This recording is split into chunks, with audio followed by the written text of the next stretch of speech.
Сәлем достар, бүгін тағы да мінеке біздің бір салымшымыз Жорабекова Нұрсұлу алжаса үйлі болады.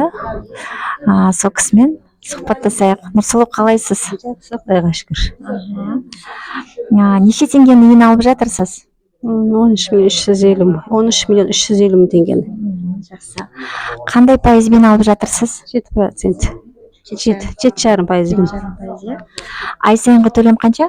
98 мың.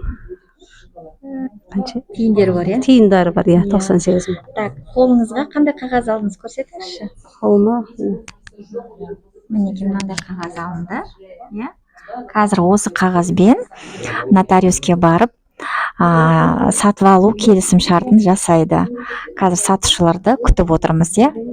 Қалай, енді толқып тұрсыз ба? Иә, толқып тұрмын деймін. Үйлі болатыныңызды сезіп тұрсыз ба қазір? Иә, Құдай қаласа. Құтты болсын. Рахмет. Көбісі неше жылға деп сұрайды. Неше жылға алдыңыз? 8 жыл. 8 жыл, бір ай, иә? Бір ай, 8 жыл, бір ай. Жақсы. Үстінен төлейтін төлеміңіз переплата дейді ғой орысша. Қанша сонда? 2 миллион помните? 2 миллион 400, иә, 2 миллион 400. Жарайды. Құтты болсын үйіңіз. Рахмет, көп рахмет Отбасы банкіне. Істеріңіз алға баса берсін. Рахмет көп. Майраға үлкен рахмет. Осыдан қашан аштыңыз? 1,5 жыл. 1,5 жыл.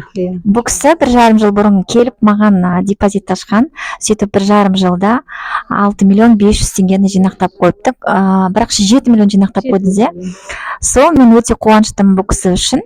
Үйіңіз құтты болсын, баспаналы болдыңыз, береке болсын, бақытқа толы болсын. Рахмет, аумин. Өздеріңе де үлкен табысқа жете беріңдер. Рахмет. Ал достар, жұғысты болсын.